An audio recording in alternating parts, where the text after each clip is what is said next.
Hello, my dear. I keep receiving 911 calls for emergencies that haven't happened yet. I know that another call is coming today. I don't know when and I don't know why, but it will. They have been the only constant in the chaotic maelstrom of decision and consequence that has been the last few weeks of my life. Oddly reassuring knowing I can look forward to them, yet completely powerless to know exactly when they will occur or, more importantly, what I should do about them. Any doubt is gone. I have seen too many things to believe it is just some trick or coincidence. I don't want to believe, but I have to now. I know I have a responsibility to do something, I just don't know what that is most of the time. I am tired and overwhelmed, but someone has to do something, and that someone is me. I was chosen to know what will happen and given the burden of stopping it, or just bearing witness. I suppose I understand how ignorance can be bliss now. Sorry, I should elaborate and tell you what has been happening to me these last few weeks. I know it might sound crazy, but bear with me. The first call was 2 weeks ago. I was just getting off work and had to take care of something that was equal parts annoying and expensive. I needed to pick up a new phone since I managed to completely break my old Galaxy by dropping it the day before. The screen shattered, of course, but worse, some damage to the internal components completely broke it, and it would not boot up or do anything other than display a blank screen. As I was about to head out to purchase my new device, the seemingly dead phone sprang to life and started ringing. Not with my own ringtone, but a strange chime I had not heard before and was not sure if it was even in the list of pre-programmed ringtones. I was confused how it could still ring, but was momentarily relieved since I figured it might still work after all. I could not really afford anything better at the moment anyway, so if I could I would save the expense. Putting aside the decision to keep my shattered phone a while longer or not, I answered the call. I was surprised and disturbed when before I could even say hello, and panic-stricken voice cut me off. Help! Oh God, please help, someone stabbed him. They stabbed Michael, please send help. It sounded like someone was trying to call the emergency line and somehow it got sent to my broken phone. I was confused and I tried to explain to the distraught person on the phone that I was not emergency services. I am sorry. I know it sounds like a real emergency there, but you need to dial 911 and get help. I don't know who this is and I can't track the location. This is a personal cell phone, not 911.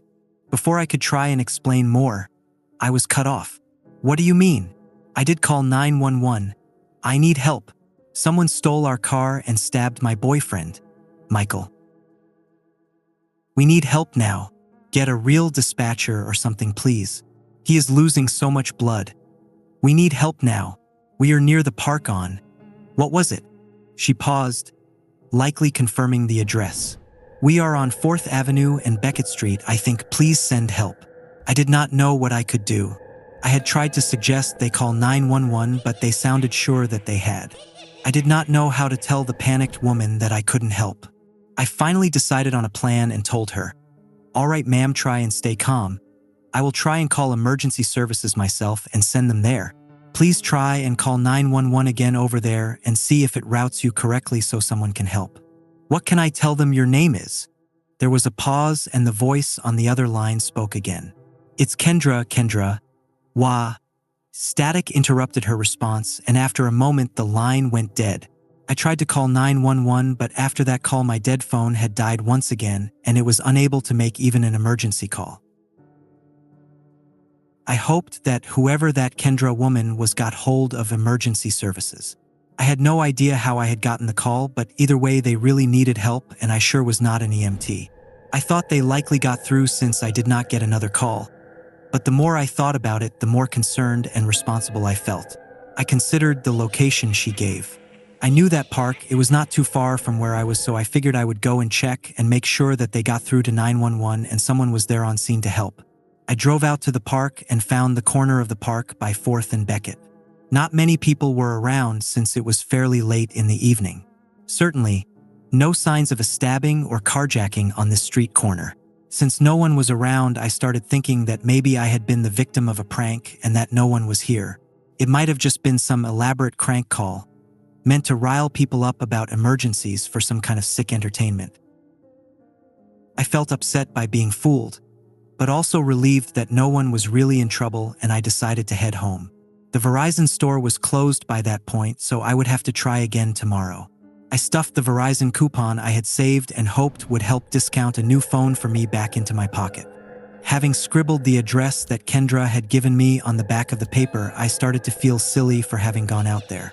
The next evening after work, I was planning to go buy the overpriced replacement for my phone again. As I got into my car to leave, I fumbled in my pocket for the coupon I had received and had written the address from the prank call the day before on. It was not there. My heart sank. It was a coupon for $100 off on a new Galaxy phone, which, considering how much they cost, was not a huge percentage, and I would have to finance it anyway. Still, $100 was $100. I still had a while before the store closed, so I decided to check back by the park. I thought maybe I may have dropped it there when I had gotten out to look for the so-called crime scene. It was a stupid idea, I knew that. I figured that unless someone was going to buy a phone, they might not have picked it up and it could still be there. I drove back to where I had been the previous night. There were more people around this time. A few joggers, some bike riders, and people walking the trail. I parked and got out of my car and started looking near where I had been standing the night before. The whole idea was stupid, but if it could save me a bit of money, I would go for it. As expected, after fumbling around for a few minutes, I could not find the paper anywhere, and I started walking back to my car. I saw a young couple walking hand in hand back to the parking lot as well. They had arrived back at their car, and the gentleman opened the door for his lady. I thought the gesture was very sweet, which made the next few moments even more horrifying. As he closed the door and started to the driver's side, a figure dressed in all black jumped out of the nearby bushes and shouted at the man. I couldn't make out the words from where I was, but he was holding something, and when the gentleman reached into his pocket, the figure in black lunged forward and attacked. He seemed to stab the gentleman several times, and I heard a scream from the woman who had just emerged from their car. She was still screaming and rushed towards the fallen man, and I thought I heard her shout, "Michael, no!" I stood there frozen, unable to act. I knew I should help, but I was paralyzed by the sudden brutality and horror of the situation. Before I could move, the man in black peeled out of the parking lot in the couple's car. They remained where they were. Her screaming continued, and she held on to him. The sound had finally snapped me out of my confused and terrified daze, and I raced over to try and help. As soon as I approached, the woman looked up at me. Her hands were covered in the man's blood, and she begged for help. "Help, call 911. He's been stabbed, my Michael, he's been stabbed." I fell back in confused shock.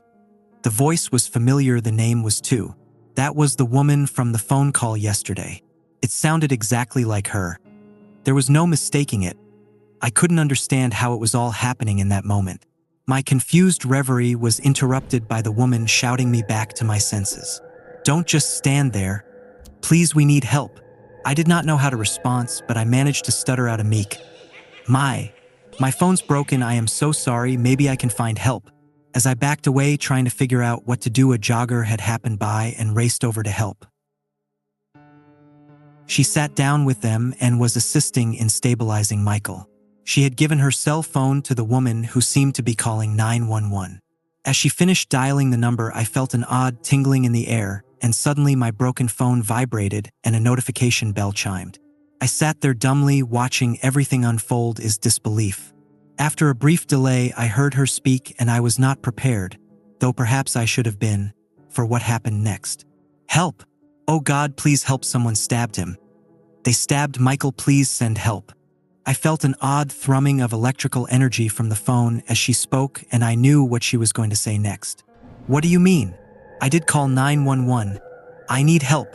Someone stole our car and stabbed my boyfriend. Michael, we need help now. Get a real dispatcher or something, please. He is losing so much blood. We need help now. We are near the park on..." What was it? I unconsciously mouthed the words that followed since I had heard them less than 24 hours before. "We are on 4th Avenue and Beckett Street, I think, please send help." Another brief pause, and then she would say her name. The buzzing and thrumming from the phone stopped moments after she said her name. "It's Kendra Wallace. Hello? Hello? Is anyone there? Please send someone. He is going to bleed to death. Please." She continued screaming into the phone and then went back to Michael prone form while the jogger who had come to help attempted to call emergency services again. It sounded like she had gotten through as was giving the location to someone on the phone. When an ambulance arrived, I left the scene. I couldn't handle the insanity of what I had just experienced. How in the hell did I get a phone call about all of the things that had happened that night, the day before? I fell into my car and gripped the wheel and tried to process the insanity of what had just happened. I had no idea how any of this was possible. As I tried to keep from hyperventilating, I heard another notification on my phone. I had received a text message somehow. Despite the messenger app not functioning, it had a message screen displayed with one unread message. I tried to see if any other apps or anything would work, and it would not navigate to anything else. The only thing I could do was to open the thread. It left me even more confused than I had been before the message just read. Come on, were you even trying? Better luck next time. See you around. I had so many questions. Chief among them was who the hell was M? And how did they know about what had happened? Before I had time to consider the madness of the situation, my phone started to ring again in the same weird chime from yesterday. I had a feeling I knew what would happen if I picked up. Holding my breath and steeling myself, I answered the call. Placing the phone to my ear and not knowing for certain what to expect, I managed a meek, "Hello." A voice on the other end responded. They sounded very young, likely a child. "Hello, is this 911? We need help. We got in a big car accident and Mommy and Daddy are not moving. I think they are really hurt. Please help." My heart sank. I started to panic. I did not know if this was really happening or was going to happen like the other call. Whatever the case, this kid's parents were seriously injured or worse. I couldn't exactly call 911 myself and tell them that something bad somewhere was going to happen. I resolved to get as much information from the terrified child on the phone as possible. Maybe then I could do something about it, whatever that might be. I heard crying on the line and I spoke slowly and clearly to try and reassure the poor thing that help would arrive, just not in the way she likely expected. "I know this is scary, but I promise I am going to try and help. What is your name and your parents' names?" The crying abated slightly and the trembling reply was, "Chloe. My name is Chloe. My parents are Richard and Abigail." "That is great, Chloe. Thank you, and what is your last name?" "It's Keller." I was grateful she was old enough to know their family surname. "Thank you, Chloe. Can you tell me what happened? How did your mommy and daddy get hurt? What happened with the car accident? Did your car hit something? Or did someone hit your family's car?"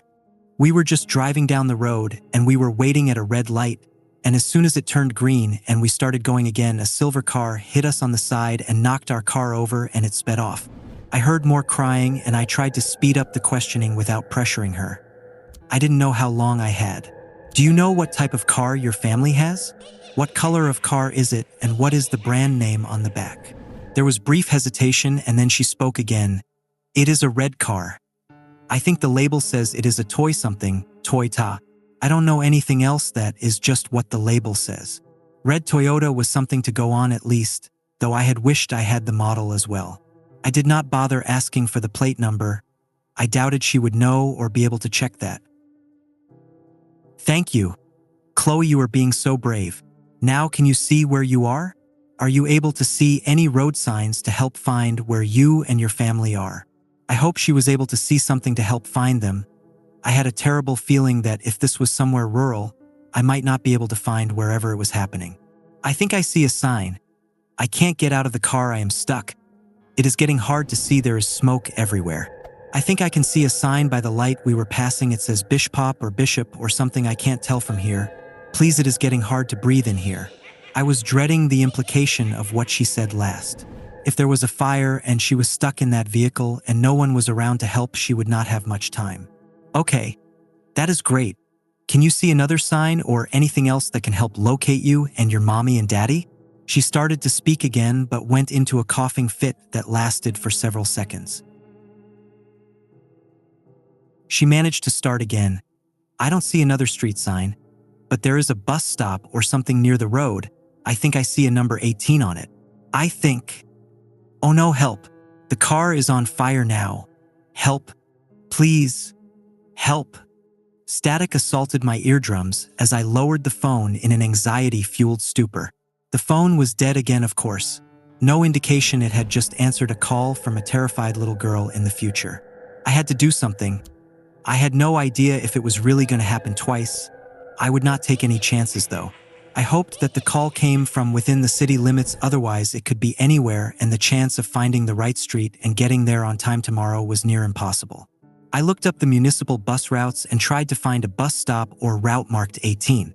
With a little map work, I was able to locate it, and sure enough, it was right near the street light and intersection of Bishop Street and Mullen Avenue.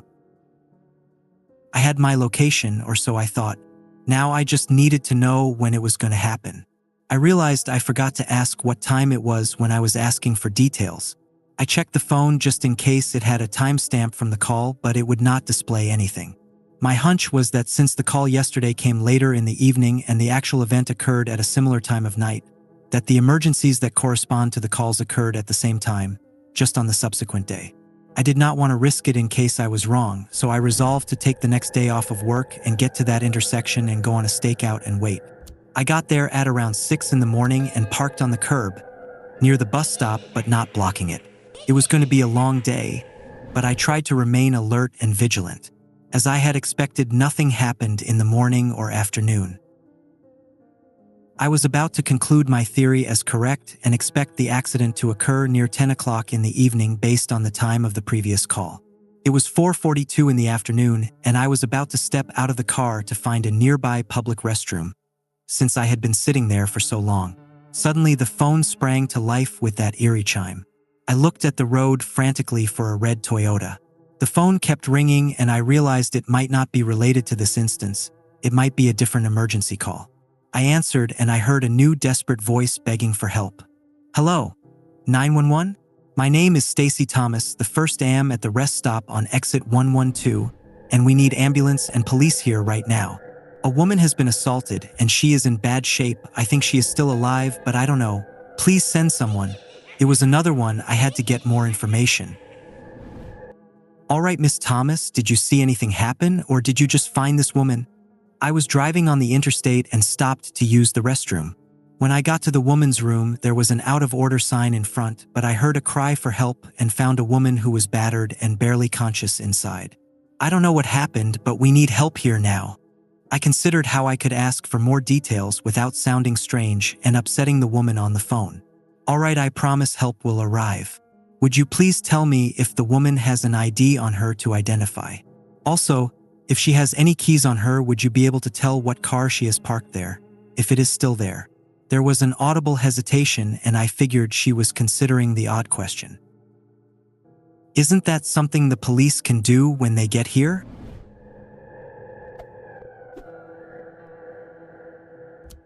"We need help now. She is barely holding on. This is a medical emergency as well. Can't the police investigate?" It was a fair question, and I could tell she was getting impatient, so I was considering how to rephrase it to emphasize the importance of the detail when, to my shock and horror, I heard the audible static that signaled the end of the divining phone call. "Hello? Hell o are still there." 5 more seconds of loud static and the phone was dead. I wrote down all of the details I had for that call. They would have to do. I figured at least I had a location and a general time, though the call was after it happened, so I would have to get there early enough to try and stop it. I wrote down my game plan for tomorrow in my notebook. After my deliberation, I noticed it was starting to get dark outside, and I had to focus on the accident that was going to happen that day. One emergency at a time, I figured. It was getting closer to 10, and I was on high alert. I still did not know what I was going to do to stop the accident.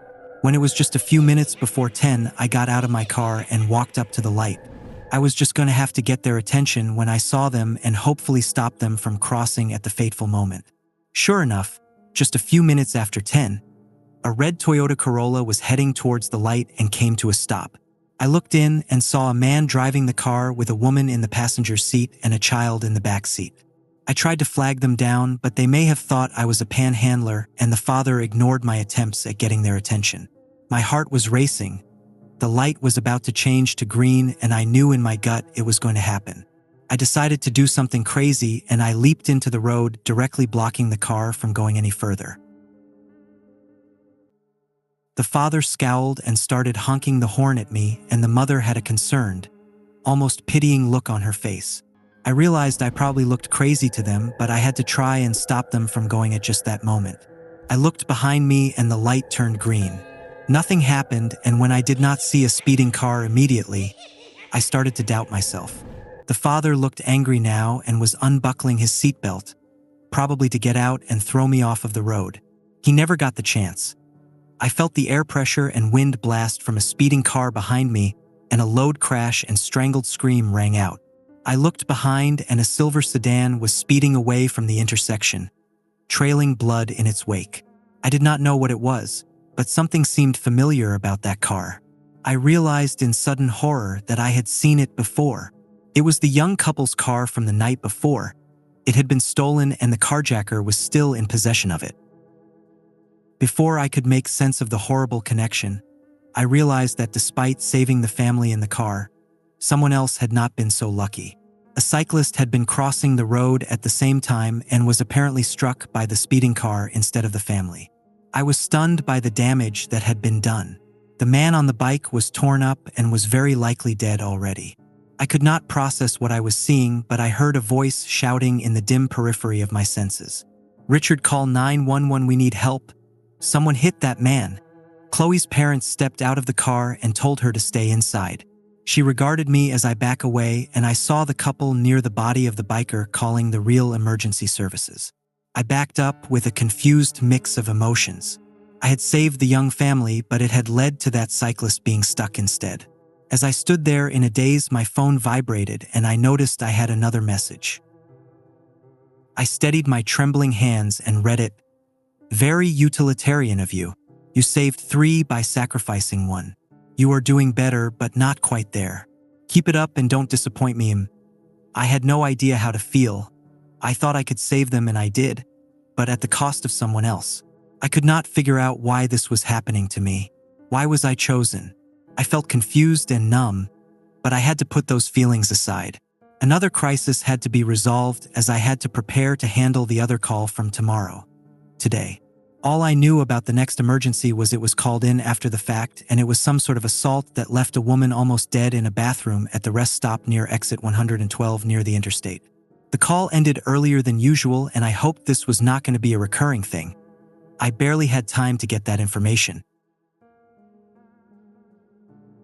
I was going to have to stop some sort of attack around the woman's restroom, waiting however long it takes for the would-be attacker and victim to show.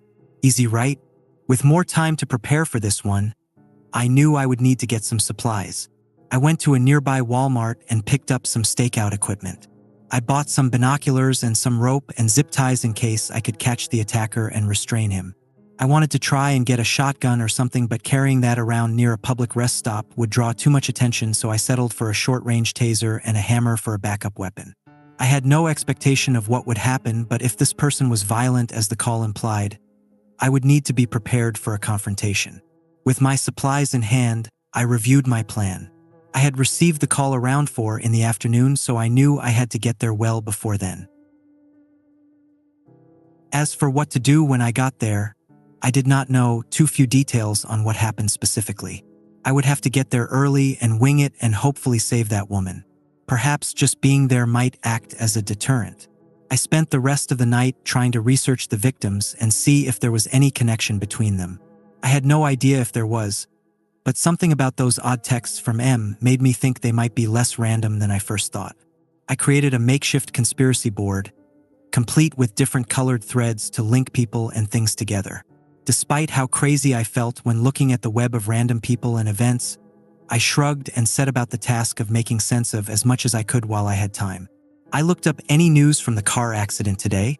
I checked the closest hospital and found out that a cyclist was brought in from a reported hit and run by the name of Calvin Thomas. He had arrived by ambulance, but he did not survive. I felt the weight of guilt again. I know I was not at fault, but I had known it would happen, and my efforts to stop anyone from getting hurt had failed.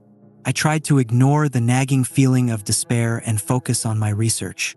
I considered the name fairly common last name. Though with my mind searching for connections, I thought that maybe he might be related to the woman who called about tomorrow's accident. She said her name was Stacy Thomas. Could be true, but I was not sure. I might be making connections where there are none to try and make sense of it all. I could not find out much about Kendra Wallace from the first call. The news had covered the violent stabbing and carjacking of her boyfriend, one Mr. Michael Duncan. The only thing I found about him besides the news of the crime itself was a staff public disclosure request for an odd research firm known as Hope for the Future. His name showed up as an employee of the firm, but I was not able to glean many details about what sort of work they did or anything else. Whoever this M was, he clearly had some kind of control over how and when these things happened. Otherwise, how would he know about them as soon as they occurred? How the hell he could send me those text messages right after they happened on this time-manipulating phone? Maybe he knew about them because he was the one causing them in the first place? I never got to see the man in black who carjacked that couple and stabbed the man from the first call.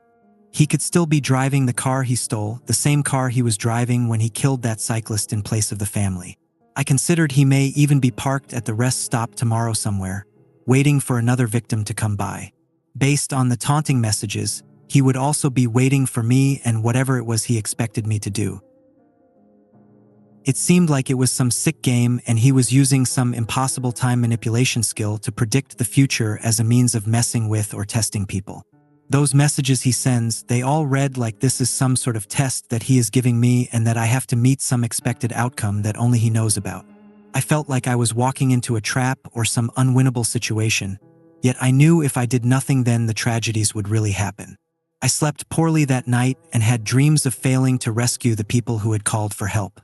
I saw the faces of the people I had already failed, the men who died already because I couldn't find a way to save them. I ended up oversleeping and it was nearly 10 in the morning. I had to get going. I had no idea how long the woman was stuck in there before she was discovered. I grabbed my bag of supplies and started on my way to the highway and then to the rest stop by exit 112. I arrived early in the morning and parked near the men's restroom. I was close enough to the woman's to scout any movement in or out of it with my binoculars. Despite my good intentions, I knew how it might look, so I also picked up a newspaper as well, not to read it, but more as a cover in case someone looked too closely and saw me sitting in a car with binoculars trained on the woman's restroom. I did not want to attract notice and throw the whole plan off. I had no idea what might happen if I scared the attacker away by some incidental force. Maybe he would attack someone else? Maybe it would be even worse than just one person? I didn't know, but I would not risk it. A few hours passed and it was noon already. The rest stop was not very busy and few cars actually stopped in the hours I had been waiting. I figured that was a good thing since it would be easier to notice anything amiss. I kept my broken phone close at hand in case I received another emergency call while waiting like before. At around 3 o'clock, I saw a white sedan drive up and park. A well-dressed and fairly attractive woman got out and went in by herself. I was on high alert as I knew it was within an hour of the call's time. My paranoia was vindicated when a moment later I looked and saw a tall figure dressed in dark clothes sneaking quickly to the entrance. He put down a sign that said "out of order" and appeared to enter the restroom. I nearly tripped over my own feet scrambling to get out of the car and gather up my gear. I had the taser in hand and the hammer in my pocket. I rushed to the restroom and did not hear anything inside yet. I knew I did not have time to think it over and I rushed headlong through the door. I looked left and right and did not see the figure in black anywhere. As I stood there in confusion, I saw a stall door open and the woman step out. Leaving her stall and seeing me standing there holding a taser looking all around the woman's restroom, she very quickly loosed an understandable scream. I realized immediately how it looked and I held up my hands and offered a prompt, "Sorry. Sorry, I am so sorry. I thought someone came in here and I was trying to stop them myself. I promise I am not here for you, or rather not here to do anything bad at least, I was cut off from my apologetic rambling by a stiff shot to the back of my head. My eyes darkened, but I managed to retain consciousness as I fumbled on the ground, dropping the taser and hearing it slid away from where I lay prone on the floor. The woman screamed again as I heard heavy footsteps and looked up to see a large man blocking the exit. I thought I heard an amused chuckle as he kicked me in the ribs so hard I thought I would vomit them up. As I writhed on the ground, he took a step toward the woman, and she fell back trying to retain her composure, but clearly confused and terrified of what she was seeing. I saw the feet of my attacker walk past me. He did not speak, but I knew what would happen if I didn't do anything. As he stomped forward menacingly toward the woman, I mustered up enough strength to grab the hammer from my pocket, push myself up enough to a crouched position, and swing hard for his legs. I was rewarded with a satisfying crack, and I made contact with his ankle, and I hoped I had broken it. There was a muffled cry of pain that almost sounded like a scream being put through a static filter and run at 1/2 speed. The man in black crumpled to the floor to join me. The woman looked like she was going to try and intercede on my behalf, but the man produced a large knife, and when I saw the gleam of the blade, I shouted to her to run. She used the opportunity and leaped over us and out of there. I heard frantic cries for 911 outside and then distressed screaming about how they were not answering. She was clearly trying to call for help but was unable to get a call out. I saw the man turn to face me, and he wore a black face mask as well as clothes. The mask was disturbing. It had no features, just a plain blank face mask, but it seemed to have a weird sort of ambient static charge, like it could send out a jolt at any moment, and the weird buzzing sound when he spoke made it more unsettling.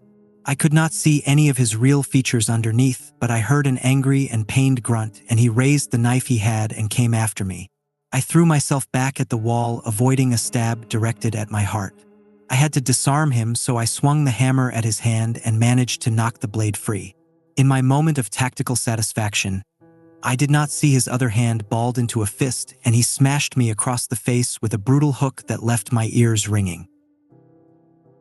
I felt blood coming out of my nose, and he struck me several more times in the face. I tried to cover up, and he stomped my prone form. Strange static filled my head, and he bent down over me, and he proceeded to throttle me. I thought I was going to die, but I heard another strange grunt of amusement, and he suddenly stood up, somehow on his broken foot, and left. Before he was gone, he turned back and spoke in a manner I could actually understand despite the odd static. "Are you going to check your messages? It's for you." I gasped for breath and did not know how I was still alive or why he left. Then I saw the phone had a missed notification. It read, "Play stupid games, win stupid prizes. You saved an innocent stranger from a beating and took one yourself. Admirable and stupid."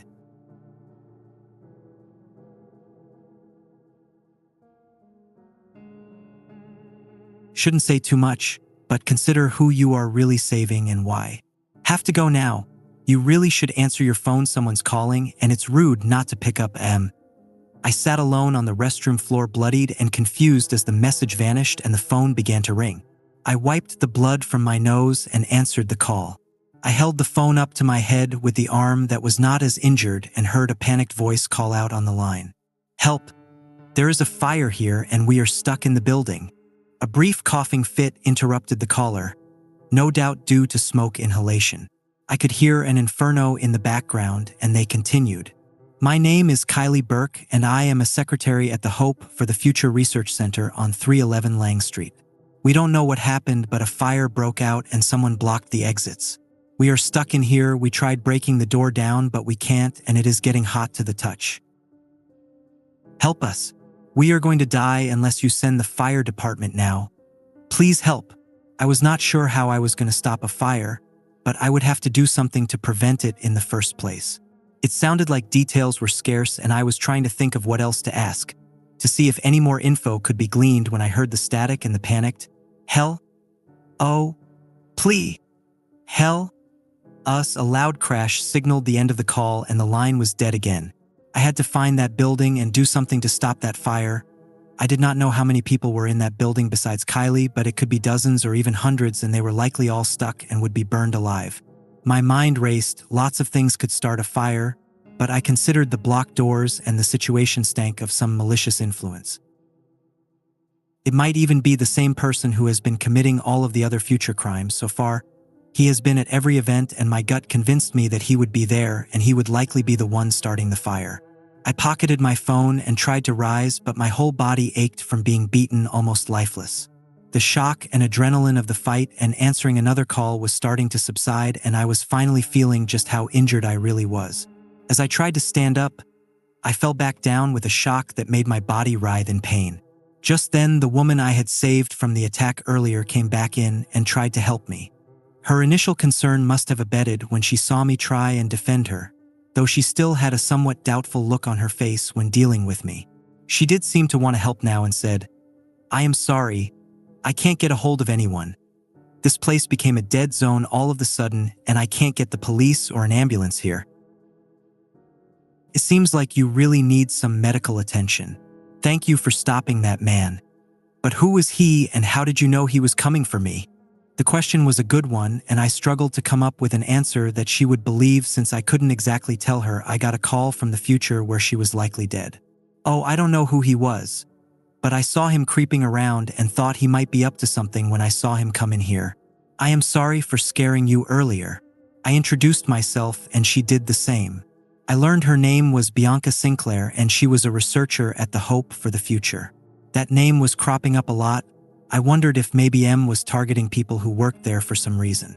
This many employees being potential victims, it couldn't be a coincidence. I remembered what M said about how I should consider who you are really saving and why. I needed to get more information about what these people were doing and why they might be targeted. We moved out of the restroom and to a bench where we could await some help. The whole rest stop seemed to have no traffic today, so no one else came through to assist. The emergency line was still out and Bianca was unable to call out to any other lines. We had been waiting so long it had been almost an hour and we finally flagged someone else down. As soon as the woman approached us and she spoke, I recognized the voice as the one from the call and I knew I had met Stacy Thomas. After introducing ourselves, Stacy had offered to go get help for us. But I did not have time to spend at the hospital despite my injuries, so I declined. I did ask her why she was heading into town and apparently, she had been coming this way to visit her family. It turned out her brother had just been killed and she was going to be with her family to mourn his loss. I realized my hunch was likely confirmed, but just to make sure I asked what his name was, and when she told me I felt a wave of realization and despair. His name was Calvin Thomas and he had been struck by a car and killed while cycling at night yesterday. As I was mulling in my own sense of sadness and defeat at the memory of how my actions had inadvertently led to his death, Bianca perked up at the mention of the name. "Calvin Thomas? You are his sister." Stacy nodded and confirmed, "Yes, why?" "Well, your brother and I worked together, or worked I should say. I am so sorry, that is terrible what happened." My ears perked up and I listened to them speak more about Calvin. Now to find out he worked for the Hope for the Future Foundation as well? It was all too much. Everyone I have met during this entire debacle has had some connection to this foundation. What were they anyway? I was in a unique position to find out more since some workers were here with me now. I could glean more info and maybe see what was going on. Then I could follow up tomorrow at their facility, assuming I could keep it from burning to the ground. I tried to inquire about what sort of work the foundation did, but Bianca was tight-lipped about it and Stacy indicated her brother was never forthcoming in the sort of research they did there either. Just vague statements about research and development into new technologies and some renewable energy solutions, but few specifics. In the end, I did not know why someone would want to kill the people who worked there. I had some suspicions that Bianca was not telling me everything though. I did not blame her. It was her work and it was private. I could not tell her what I really knew about why I thought she might be in danger, but something happened there that has made them a target for whoever or whatever M is. I had to make do with the knowledge I had, since I had another incident to stop tomorrow. Stacy departed as she had to get back on the road and said goodbye. Before Bianca could leave, I tried to ply her with some questions about her work. I did have a question about the foundation. How many people worked at the Lang Avenue building? And is it open tomorrow? Bianca regarded the question furtively and asked, "Why do you want to know?" I told her, "Well, I just wanted to visit and see what sort of work is done there. I am really interested in new technologies and innovation." I was not lying, at least not completely, but she had a doubtful look on her face. She tried to discourage me, but I was persistent. "Please, I am very curious and it could be a personal favor for me if you wanted to repay me for the help." I smiled and the motion hurt my face after getting stomped recently. I could tell she felt sorry for me and relented. "All right, I can take you on the investor tour, and if anyone asks, you are a new shareholder. It's not open to public tourists." "Thank you so much. I promise I won't be any trouble." It was sincere, since if things went the right way, I would be saving her and all her co-workers from a fiery fate. I had my way, and now I just needed to ensure I could evacuate those people on time or stop the first in the first place. Since I couldn't bring a fire engine to the site, I would have to make do with a visit at around the time shortly before the call. I needed to stop the fire before it happened. The next morning, Bianca and I set out to the foundation. She spoke a little more on what they did, and the answers were not something I suspected. It sounded like some sort of sci-fi movie premise, but the hope for future foundation was actually trying to research tachyons and the potential to send things forward or backward in time. I thought she was joking with me, but when I started to laugh, I saw the look of genuine sincerity and my jaw almost hit the floor. I wondered just then if I should tell her about the phone. If she knew, maybe she could figure out how it's happening and why to me. It could not be a coincidence I get embroiled with some futuristic foundation that can send things through time, and I just so happened to start receiving calls from the future. I decided to ask her something, trying not to give away too much. "I know you probably could not confirm to the public, but has anyone really done it? I mean, sent an object back in time?" She looked uncomfortable and responded with a curt, "That is classified, and why do you ask? Just curious." I was also wondering if something like a phone or computer could be used to send a message from a different time to now using that method. Would that be possible? Her eyes narrowed, and I was afraid I said too much. "That is a very specific suggestion. Why would you think that is something we could do?" I just mumbled a feigned excuse under my breath, and then pointed to the building we were approaching like an impatient child and asked, "Is that it?" hoping it would change the subject from my all too specific question. She nodded and looked away, clearly not fully trusting my distraction, but too polite to grill me on it. We had indeed made it to the foundation. Bianca parked, and we got out and headed for the entrance. The building and attached grounds were massive, and I thought there might be around 100 or so staff members. I had to find a way to stop that fire. She led us through the main doors and got me a visitor pass, and I attached the card to my shirt.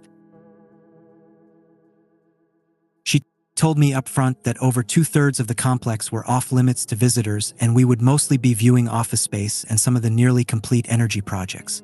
She also insisted in no uncertain terms to not bring up any of the tachyon research or time travel in general. She said it could get her in big trouble if they found out she told someone outside the company. I promised to keep that information to myself and thanked her again for taking me to visit. I stayed vigilant about the time and where we were. I saw fire suppression sprinklers and wondered if somehow the arsonist had tampered with them, and that is how it failed to put the fire out before it spread. More and more I felt I would need to try and stop this before it happened. If it spread, I did not know how I would keep everyone safe.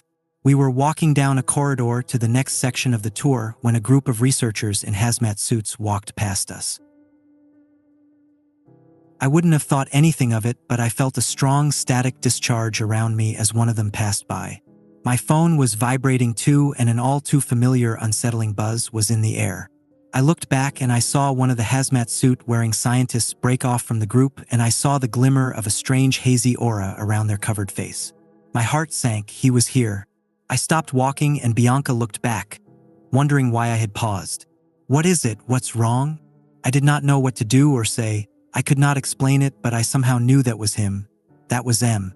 I couldn't tell Bianca yet, but I had to come up with something. I decided I would have to lie for the greater good. I think I smell smoke. I think there's a fire." She looked around and back at me and said, "I don't smell anything. What are you doing? Don't make a scene. You are going to get me in trouble." It was too late to go back now. I screamed, "Fire!" at the top of my lungs, and to my fortune, I found a discreetly placed fire alarm on the wall, and with one apologetic look back to Bianca, whose face had turned red with embarrassment on my behalf, I threw the switch and the building came alive with the blaring of the fire alarm. An automated evacuation PA system informed us how to effect the building's evacuation in a timely and orderly fashion. Maintenance and security officers were running through the halls trying to find the source of the fire. When we got outside, Bianca pulled me off to the side away from the larger groups of employees evacuating and half screamed, half whispered, "What the hell was that? Did you seriously have me take you here just to pull a prank on my entire workplace? Why did you do that? If they find out it was you and I let you in, I could be fired." She was fuming, and understandably so. I realized I would have to tell her the truth, and hopefully, considering her unique perspective, she would believe me. I promise I had a good reason. There was a fire, or rather there was going to be a fire. I know because I received an emergency phone call from the office's secretary Kylie Burke about a huge fire breaking out and the staff being locked inside somehow. I saw Bianca's eyes flash with recognition when I mentioned the name, but she still looked incredulous. Why would she call you, a stranger, about an emergency and not the fire department? And also, there is clearly no fire here now, so how and why would anyone think there was? I steeled myself to reveal the full truth and tried my best to not look as crazy as I felt. Because it has not happened yet, and I think I may have just stopped it. I think I did because the call about the fire came yesterday shortly after we met. Just like a call warning me you would be attacked in that bathroom, it came a day before it happened. I know it sounds crazy, but I pulled out my broken phone to illustrate the point. I have been getting 911 calls from people for emergencies that will happen exactly 24 hours after the call. I saw a mixture of emotions on her face. She clearly considered this and what I had said earlier about devices traveling through time. Then there was the nature of research they were doing there. She paused while processing all of this bizarre story. As she was about to respond to my insane confession, the phone vibrated, and right on time, always after the dust had settled, a message had arrived in the inbox of my phone. I told Bianca to stand close and look at the message before it disappeared. "Well then, good job, you finally got the jump on me. Nice work with the alarm. Threw this place into a preemptive fire panic. I could still get a few of them if I went through with it, but not as effective now. I bet you are feeling proud of yourself, aren't you? Think you saved so many people? You bought them time, that's all. If you knew the true scope of what they have done here, you might not be so quick to play the role of savior. Nevertheless, well played, no collateral even. You are almost there. Keep your eyes open and be ready for what happens next." I felt anxiety bubbling at the threat of what happens next. But I looked at Bianca, who was scrutinizing the message, and then watched in confusion as the message vanished shortly afterward, leaving no trace and no UI on screen to even attempt to look for it again. Just dead black. I tried to break the ice on her confused state of bewilderment by stating that person messages me after every event. They seem to be setting this all up like some weird test, but I don't know to what end. The victims have almost been exclusively people who work at this foundation. Do you have any idea who might be targeting researchers here at your work? Bianca considered the question, and then, as if mulling over the message in her mind a bit more, I heard her mumble, "No, it couldn't be." She turned back to me and flatly stated, "We need to talk. I think I know what could be happening, and if he is still alive, no one here is safe anymore." My mind raced and my heart rose. She knew something, and maybe we could put a stop to this insanity after all. I leaned forward and eagerly said, "Tell me everything." Once the bedlam from the fire alarm died down, Bianca took me back into the building. She spoke to some of the security personnel, and I was escorted into one of the restricted sections. She turned back to me with a look of obvious anxiety. "We need to go to my office. It will be safe there to discuss what I think is happening. After we do that, though," she paused, making sure she had my attention, "we will need to bring this matter to the foundation directors. The situation is a potential danger to the entire establishment and all the personnel associated with it, as well as who knows how many others." I nodded my head, not wanting to force her to speak more on the matter until we were in a secure setting, though I was anxious to learn what she knew about what the hell was going on. I did not have to wait too long. We walked through a network of halls leading further in. The halls gave way to a secure, bunker-like wing of the facility. Entering an enormous security door, I had to do a double take as we passed by several arrays of odd-looking technology in the background. I was about to ask Bianca what they were, but as I looked at her, she seemed to be getting more nervous as we moved on. We suddenly veered left, and a small door was visible with the number 12 on it. She swiped a keycard she had in her coat, and an electronic lock disengaged, and we moved into a small office with thick, dull gray walls and minimal decorations. A desk, computer, and various books lay strewn among the surface of a plain metal desk, and Bianca gestured for me to sit in the chair opposite hers. I obliged, and as soon as I sat down, she had pen and paper in hand and ready to take notes on whatever we discussed presumably. I was about to ask her what was really going on when she asked the first question. Where did you find the device? I mean the phone. Was it acquired recently? Well, I didn't find it. It's my phone. I dropped it down a small flight of stairs near my work. It broke, of course, and after breaking it started doing this. But what exactly? She cut me off again and started in with another barrage of questions. Are you able to use it to send any message or call? Do any other functions remain? How many calls have you received? How many messages from this M person? I was starting to get frustrated. Hey, I thought you were going to be telling me what happened? I already told you what I know. I don't know how this works. I have been receiving these calls for a few days, and in each case, there has been a call for help to emergency services that somehow comes to my phone. It is always about something exactly 24 hours before it happens, and I have tried to stop almost all of them. Now, if you don't mind, would you tell me who the hell you think M is? She looked down at her papers and back at me with a plaintive sigh, as if she was not sure if she should humor me in things I would not understand. I tried not to take offense to it, but she was getting more and more impatient with me as we went on. I'm sorry I got carried away. I know you must want answers. It is just that this situation is very sensitive and well.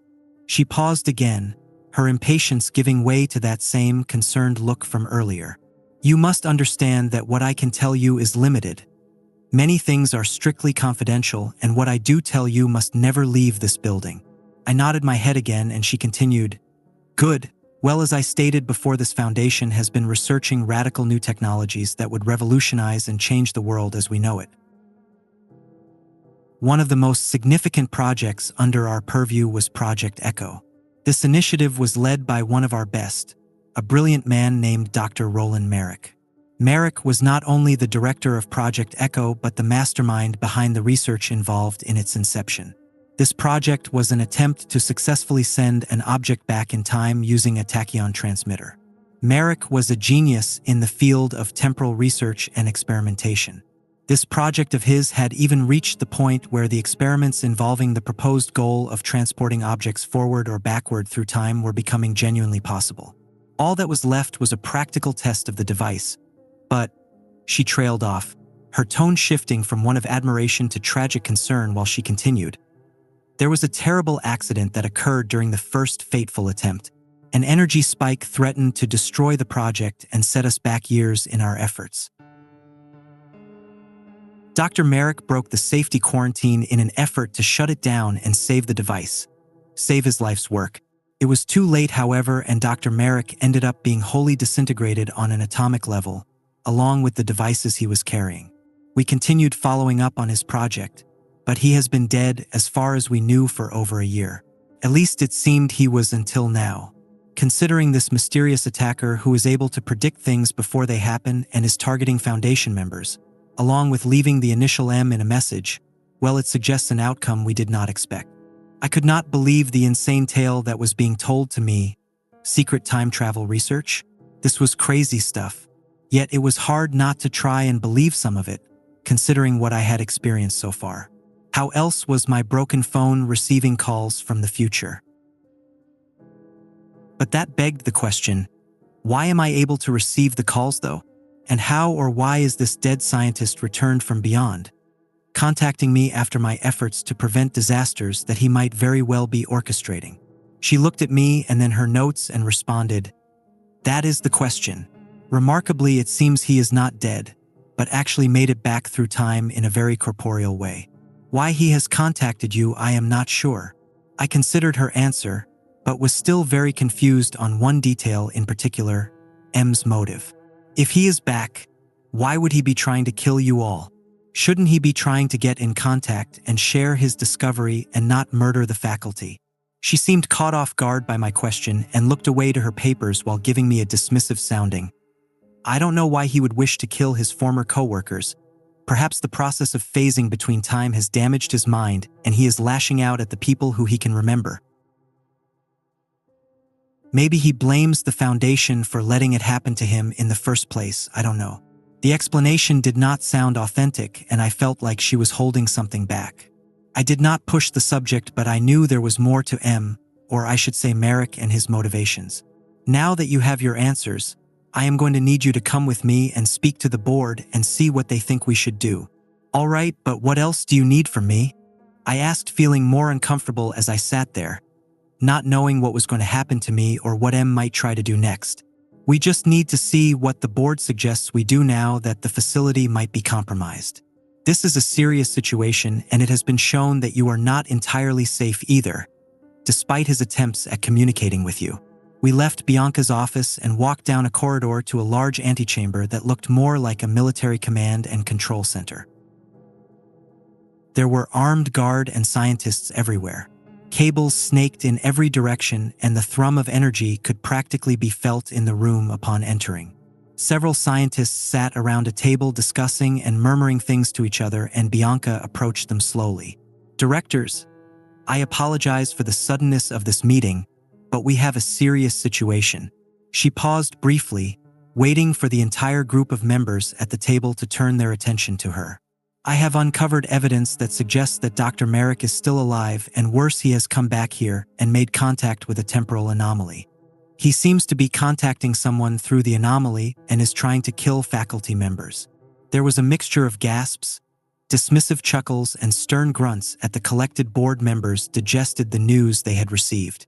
A tall man sitting at the head of the table held up a hand and the rest of them quieted down. If Merrick has come back somehow and his memory is intact, he will have remembered what happened. He is likely already plotting some kind of revenge on all of the members of Project Echo, which led to his unfortunate accident.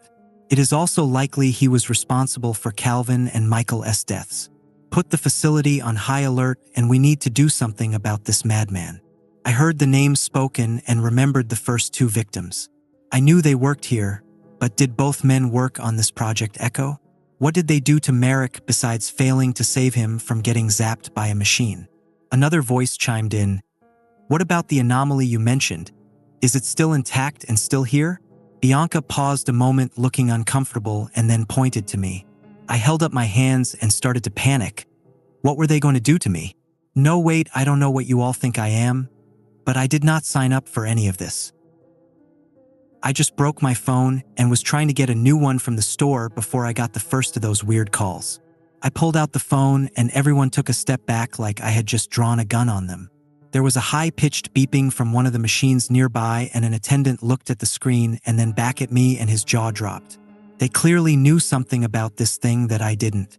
I had to take a chance to try and get out of the situation, so I told them, if I give you guys this broken phone, can I leave?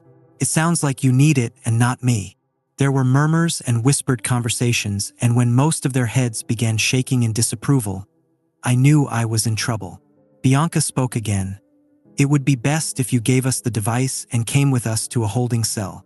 If Merrick is going to contact you again, we need to know. He might only talk to you and we need to find him, track him, and stop him. So you are going to need to come with us.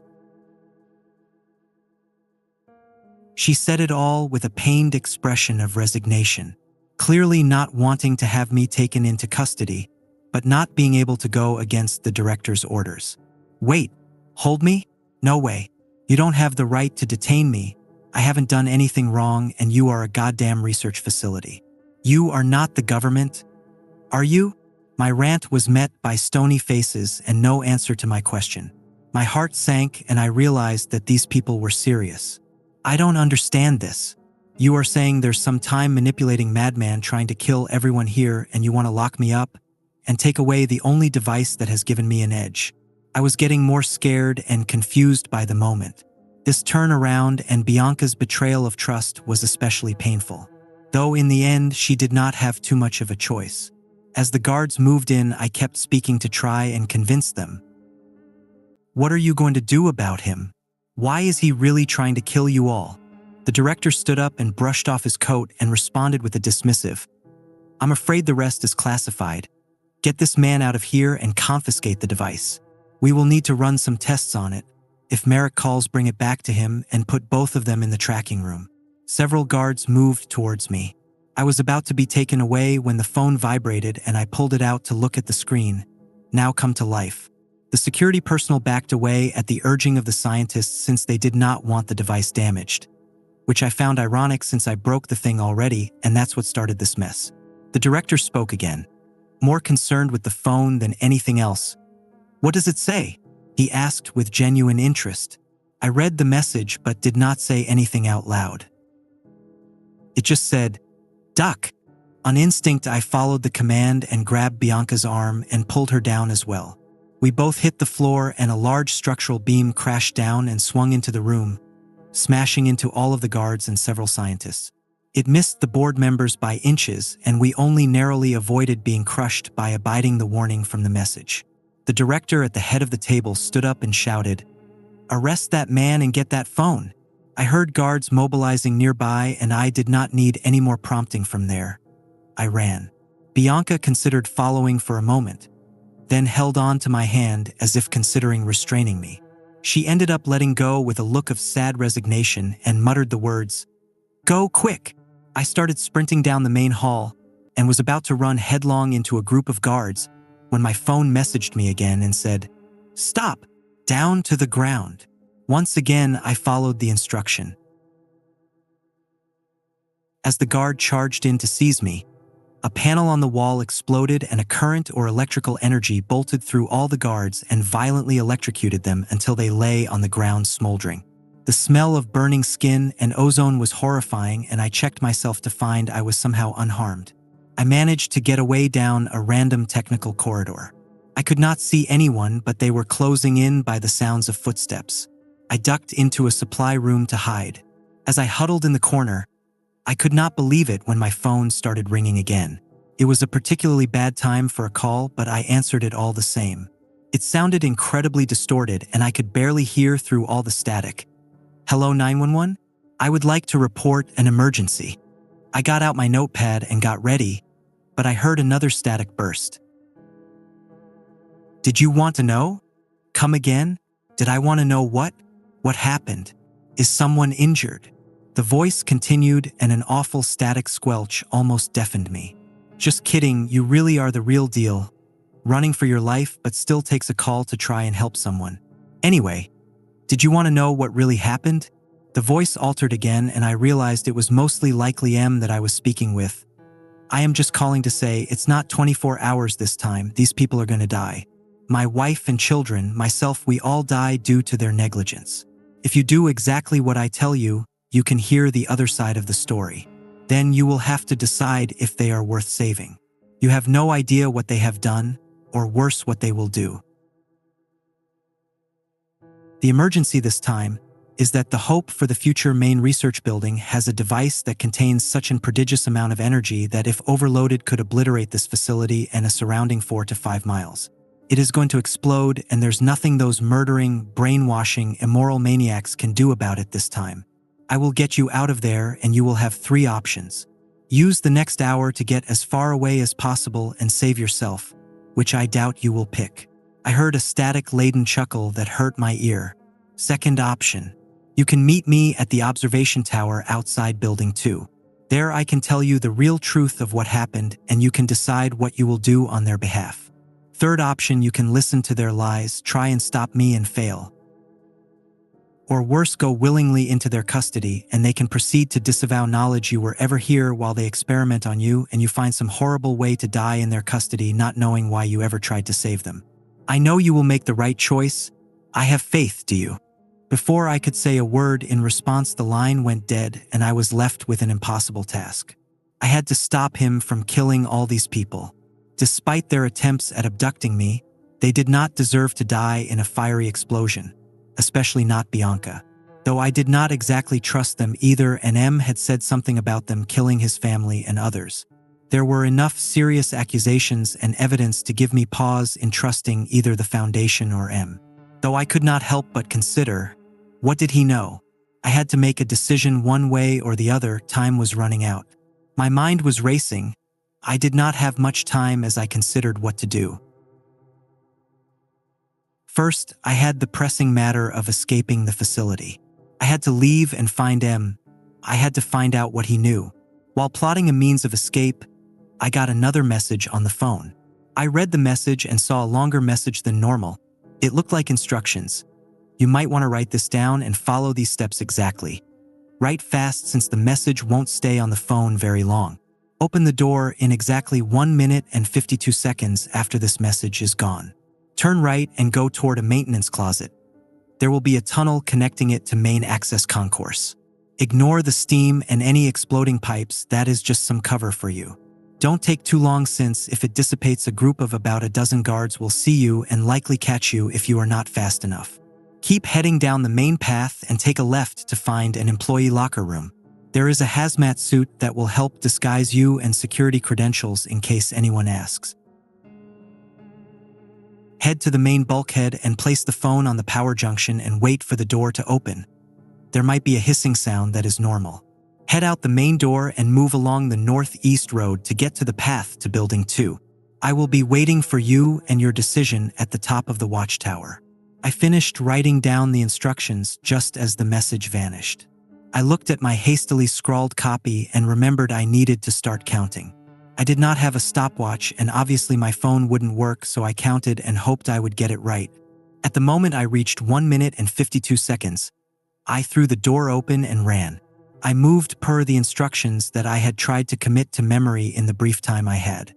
I was moving as quickly as I figured I was supposed to be moving, and I reached the main access path. I almost fell back and suppressed a gasp of surprise as several armed guards were visible on the other side of the path. Something was wrong.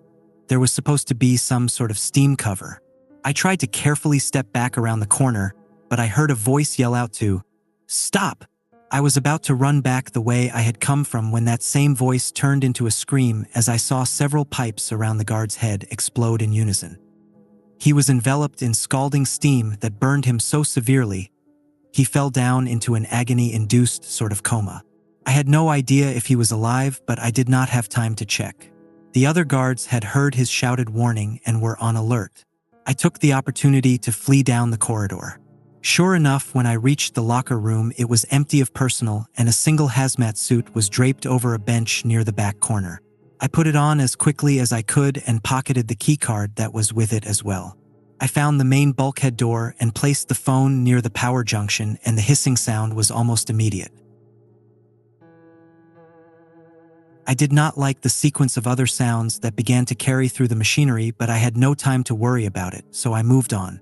I hustled toward the main exit and guards were still moving about, but no one seemed to question me as I moved out. When I had almost exited the building, I looked back and felt a pang of guilt. I had to know what was really going on. But could I really endanger all these people?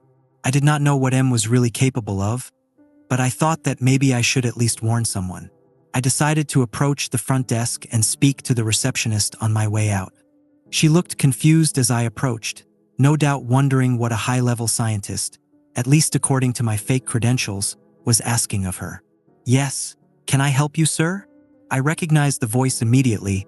It was Kylie Burke, the same woman who I had received the emergency call from about the fire I had prevented. "Yes, ma'am. I need you to deliver a message to Dr. Bianca Sinclair." I wrote a quick message in my notes telling her about the danger to the facility and that they should evacuate and get everyone out of there as soon as possible. I folded the note and gave it to Kylie Burke and asked her to deliver it immediately. She looked confused, but I did not have time to explain, so I shouted, "Now! That is an order." And she took the paper and left with a scared and apologetic look. I felt bad for yelling at her, but unfortunately it had become a matter of life and death and time was not on our side. I needed enough time to get out of there without a commotion, so I couldn't tell her directly of the threat. I hoped by the time Bianca read the note, or Miss Burke did, they would know about the threat and hopefully start getting people out of the building in time before whatever M had planned occurred and the whole place was blown away. I rushed out of the building and toward the path leading to the watchtower. I could see it in the distance, beckoning me to my fate and whatever answers the enigmatic M had in store for me. I reached the base of the tower and I heard alarms sounding in the distance back at the main building. I hoped those were evacuation sirens. I started ascending the tower and I felt a familiar thrumming of energy and a static charge that made my teeth hurt. It felt like I was moving the wrong direction in snapshots that are arranged out of sequence. I knew that meant he was close. Reaching the top of the tower, I saw him with his back turned, looking down at the facility's grounds. "There you are, my friend. I knew you would make it. A little bit late, but that's okay. I think I owe you an apology. I'm sorry, I had to know that you would make the right decision. You were a variable, but I had faith you would do the right thing." "Isn't that what you are here to do now? The right thing?" M turned to face me and the black hood was down and I looked at the face of the man, at least where a normal face should have been. What I saw in place of a face was a kaleidoscope of unnatural colors and hues not natural to this plane of existence, and it made my eyes hurt. The wrongness of his entire being was palpable. He did not exist in this place or time, yet here he was, an impossibility made possible. I had no idea what to do or say. My mind had gone blank. I managed to think back to the one question I had been asking myself this entire time. Why me? Why was I the one you contacted? He gave a chuckle which was partly phased out by some unseen force and rendered half of it silent. He spoke once his voice returned. "Right place, right time, I suppose. That phone was on me when I was atomized. Somehow it can back as well, but it became unstable and I could not hold on to it anymore. When I woke up from the blast, I tried to call 911 and get emergency services down to the building. That was when I realized I couldn't. I had been blasted out of time and reappeared in this unstable form." He held out his arms and I saw the odd array of impossible glimmers of half-reality radiating off of him. He continued, "The phone reached someone or something, but as it did it became more unstable. It started reacting to the temporal energy I was surrounded by, so I had to get rid of it. It was too dangerous to just leave with anyone, so I took a chance. When I saw you drop your phone down that flight of stairs, I used the moment to switch phones with you and pulled out a phone that looked just like the one I had been carrying. But after he threw it to me and I booted it up, I realized this was my original phone. I had been carrying his phone this whole time, and this device had apparently traveled through time." He watched my confusion and made an approximation of laughter again and continued, "So not really a specific reason, though I will say you did not disappoint. As soon as you knew what was happening, you did your best to stop all the death you could. That is an admirable quality, which is why I trust that you will continue to try and stop the things yet to come. This foundation, hope for the future, it has a rot that will lead it and the rest of the world into damnation. I know, I have seen it, both the way it begins and ends." He took a step forward and held out a hand, gesturing to the building below and the entire foundation grounds. "We had good intentions to start. If we were able to utilize this technology to tap unharvested resources out of time, we could have a potentially endless supply of energy. That was the plan, at least until the intentions of the board had changed. Due to the machinations of the warmongers, the scientists that worked with defense contractors and only saw the way this could be adapted to military use, the scope of their plan for my research was shifted." He seemed to trail off and looked off into the sky above. I was about to ask him to continue when he spoke again. "I saw the thing that they will do if left to their own devices. I have seen what they will enact with my life's work if they are allowed to. They wanted to try and transport living being through time. I explained the potential harm in sending a living being backwards or forwards in time. Do you know what they end up doing?" He spun around and began raving. "They recruit children and brainwash them while accelerating their growth rates using the device to make soldiers that could be manipulated from birth and grow so quickly that it would give them another limitless resource besides energy. People.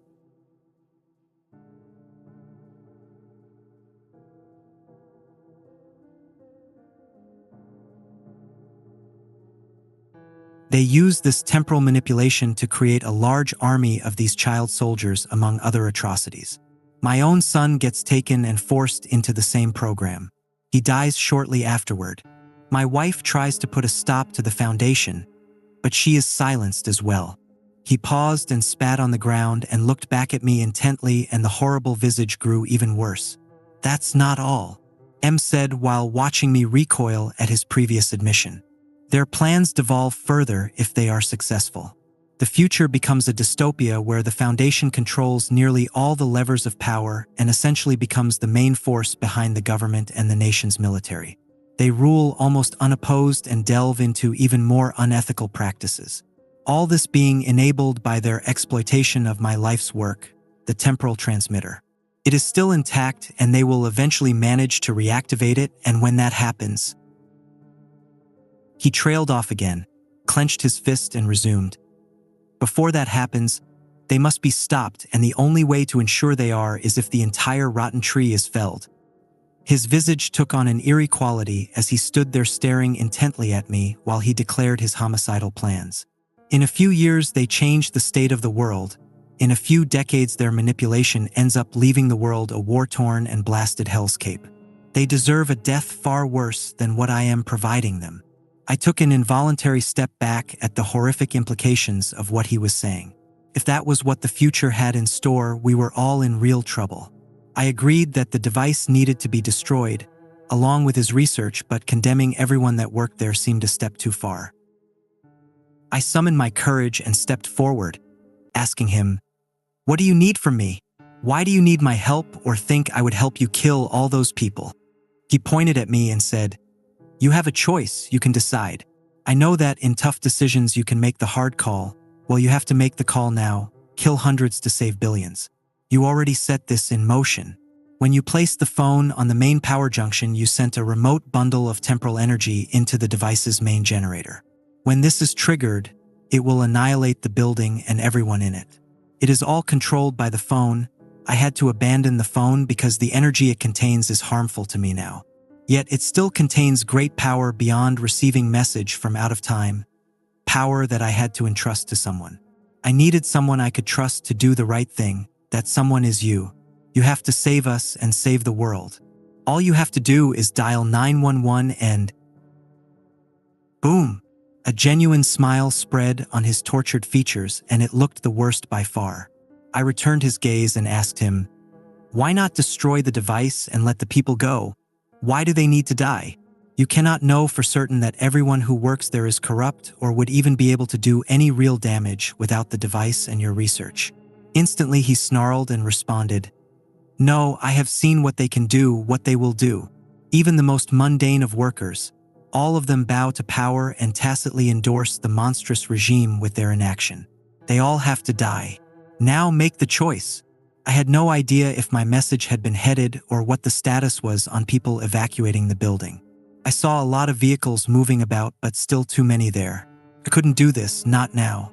I shook my head and just said, "No, I can't do it. I won't. Not everyone is guilty of what you say they did or what you say they are going to do. You can't know for certain that given another way they would not do better and be better. I will help you destroy the machine, but I won't kill those people." M's thoughtful regard for my response faded into a dour scrutinizing look that seemed multiplied by the shimmering distortion around his horrible features. "You are making a mistake. They have to die. Quick and painless now, which only you can afford them. Or slow and painful later if I have to hunt them all down like I have been doing, especially for the turncoats who betrayed me and stole my work on Project Echo." I stood my ground and tried to get him to focus on me, but my plan had failed and he saw through the ruse as he looked out and saw people fleeing from the building. "What did you do?" He screamed at me, and the crackling distortion around him intensified. I obliged his question. "I warned them. I am not on their side or yours. They can escape and you can destroy the machine and they can't recreate it, at least not as far as we know. So you don't need to kill them. You can still walk away from this. You don't need to keep killing." I watched his response and tried to tell if I had gotten through, but a moment of thoughtfulness was replaced by a snarl of anger and he lashed out again. "It was that bitch Sinclair, wasn't it? I should have killed her when I had the chance, but I thought she would get hers when the building is annihilated. You don't know her like I do, you can't trust her. She will kill you as soon as you become inconvenient to her, just like she did to me." I was concerned about what he had said about Bianca, but whatever her story, she and the rest of the people there deserved to live. They could not all be killed for a crime they had not even commit. I reiterated my intent. "I warned them to evacuate. I told her and she knows about you now. The other directors want you dead, but she is different. She is trying to get people out of there now. Give her time and wait, and I promise I will help destroy the device. Just let them go." I saw immediately that he was shaking his head. They cannot be forgiven. I know what is in their hearts and minds. I have seen their actions. People do no change like that. If they are capable of that degree of evil, it is because it is already in them. I wish you had seen through the lies. I wish you had put the rest of the world ahead of these liars and monsters. Now I will have to make it right. I will have to stop them permanently." He moved forward toward the ladder and I stepped in front of him. "I can't let you go after them. Not anymore. I will not let you keep hunting and killing these people." M paused and looked me up and down and smiled. "Are you going to stop me from doing it? We all know how that went last time." I tried to stand firm, but he was right. Whatever energy was fueling him made him nearly immune to damage, and he had beaten the hell out of me last time. I had to do it though. I had to stop him. I planted my feet and held up my hands. Before I could perceive him moving, M was next to me. He grappled me and twisted around in an effortless motion that allowed him to leverage my weight easily. I was promptly hurled off my feet into a heap on the edge of the tower, nearly falling off the edge. I pulled myself back in the nick of time as a stomp leveled at my head crushed into the tower's railing. He began pummeling me into the ground just like before. I knew he would not hold back. He had no more use for me. He was going to kill me. I had one last chance. I rolled hard to my side as his fist slammed into the area where my head had been. I grabbed the phone from my pocket and gripped it in both hands and punched him with it, and the blow connected. He cried out in pain and surprise. There was an odd distortion of energy upon contact. I considered that maybe the phone did have some strange ability to affect his powers. He struck back and knocked the wind out of me with a punch to the gut. I thought I heard my ribs breaking. I was running out of options and knew I might die, so I tried something desperate. I stood up near the edge and held up a hand to taunt him into attacking. He obliged and charged at me, but I held up the phone, dove to the side, and whirled around to catch him unbalanced. I threw the phone at him, and he instinctively caught it, and I leapt forward while he was vulnerable and jumped and drop-kicked him straight off the tower. There was a long, torturous, buzzing scream and then a horrible crunch, and when I looked down, I saw that the phone had disrupted his abilities enough for gravity to finish the job. After coming back to life through time and space, Roland Merrick was once again dead. I slowly descended the tower, my body aching with the effort. I saw the ruined form of Merrick on the ground. The phone was on his chest and had survived the fall somehow. I reverently picked it back up and turned it over in my hands. This thing had saved my life, but I still did not know the full extent of its bizarre abilities. My reverie was disrupted when I saw a car approaching. Bianca and a group of the Foundation's security disembarked. She walked up slowly and gasped when she saw the ruined form of Merrick on the ground. She gingerly stepped around him and spoke to me with a faint smile on her face. "The building has been evacuated, but it looks like you handled it." I nodded grimly but did not respond. I was too lost in thought. I got in the car with Bianca and we drove away to a safe location. Bianca and I got out of the car and she asked me about what happened. I told her everything that had happened, and she was shocked by the outcome but seemed happy that I was okay. I asked her what she would do next, and she was thoughtful for a moment and told me, "Now that Merrick is dead, the Foundation will be more responsible with his technology to ensure this does not happen again." My mind wandered back to what he had said about what happens in the future, and I knew there was one more thing I had to ask her. "What are you going to do with that device? It is clearly not safe, and the damage it could do is catastrophic. Maybe we should destroy it." Her smile vanished, and she considered her next words and spoke again. "Merrick has created a marvel that can serve us all. With the Foundation's leadership, we can seize the future and give hope to everyone." As I heard the speech, I had finally decided on what I was going to do. I had made my choice. I took the phone out and looked at Bianca and smiled. "Yeah, I heard a story about that once. I think I know the ending. This device, all that seeing the future or getting calls from it and all this mess. It is too dangerous for people to meddle in." Bianca looked confused and tried to reassure me. "Well, you can trust us. Don't worry, we will not make the same mistakes." I looked back in the direction of the facility, now safely evacuated and likely waiting on the orders of Bianca and the board to resume their work. I smiled, looked down at the device in my hand, dialed 911 and hit send. There was a mushroom cloud-sized explosion visible in the car windows behind us, and it rocked the car and nearly sent us off the road. Bianca looked back horrified at what had happened and then looked to me with a confused and angry expression. "I know you won't. No one will ever again. Whatever the intentions, no one should hold that power and no one should know the future." After it was all over, I returned home. I faced no reprisal for my action against the Foundation. Maybe they had disbanded after the incident, or maybe they are still working towards a similar end. I don't know, but at this point, I would rather not know anyway. I do not receive the calls anymore on the phone. Both my original and the trans-dimensional phone are finally, truly dead. I was fired from my day job for not showing up thanks to all of my misadventures. So I am in a tough spot now that it is over. Since I need a new job after all this madness, I figure maybe I will get a job as a 911 dispatcher. After all, I have some experience on the job. Whatever the case, I am glad I don't know what will happen anymore. No one should have that burden and no one should be able to alter fate. Take care and stay safe.